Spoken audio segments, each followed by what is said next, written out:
Di video kali ini gue ingin menganalisa karakter Mary, si pemburu vampir dari Kage no Jitsuryokusha ni Naritakute. Seorang vampir yang memburu vampir. Kok bisa? Check this out.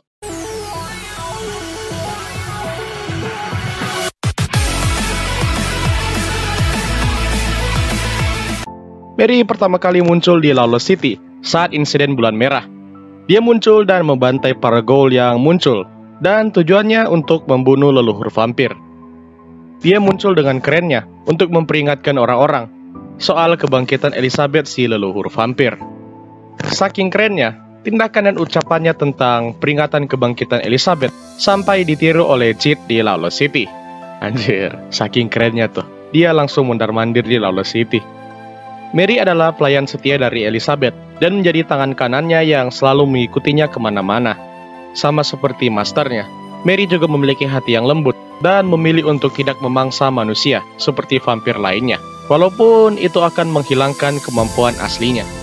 Setelah kematian Elizabeth, Mary menjadi seorang pemburu vampir dan memburu vampir yang tidak sejalan dengan masternya. Vampir-vampir yang masih memburu manusia sebagai makanan. Kesetiaannya pada masternya jauh lebih besar dari kecintaannya pada rasnya sendiri.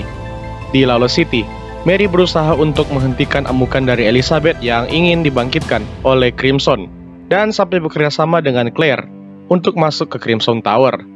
Keduanya menjalin kerjasama sementara yang cukup baik, walaupun ujung-ujungnya mereka nggak mampu buat lawan si Elizabeth. Di animenya, Mary diperlihatkan memakai baju maid yang seolah-olah Mary adalah pelayan biasa.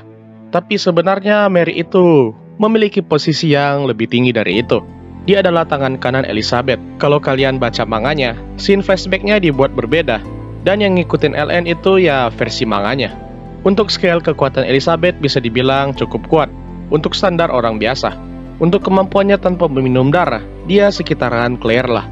Kalau udah minum darah, dia mungkin bisa sekuat Crimson yang menjadi penasehat Elizabeth. Atau mungkin jauh lebih kuat, mengingat dia adalah tangan kanannya Elizabeth. Kalau dibandingkan dengan vampir biasa, jelas Mary jauh di atas mereka. Terlihat waktu di Crimson Tower, Mary dapat membunuh vampir-vampir yang muncul tanpa menggunakan kekuatan bawaan vampirnya. Oh ya, di anime, Mary bisa menggunakan kekuatan layaknya vampir untuk melawan Juggernaut setelah meminum darah dari Claire. Tapi di LN-nya, Mary cuma jadi lebih kuat secara fisik. Ini dikarenakan Mary yang udah lama nggak minum darah manusia, dan juga udah lama nggak pakai kekuatan vampir. Jadinya nggak akan langsung sekuat itu. Kepribadian Mary itu biasa aja dan nggak ada yang benar-benar spesial dari dia. Dia muncul sebagai sosok misterius dan berlahan-lahan identitasnya terbongkar. Satu hal yang menonjol dari dia adalah kesetiaannya pada Elizabeth yang sangat tinggi. Mungkin setara Seven Shades ke Cheat kali.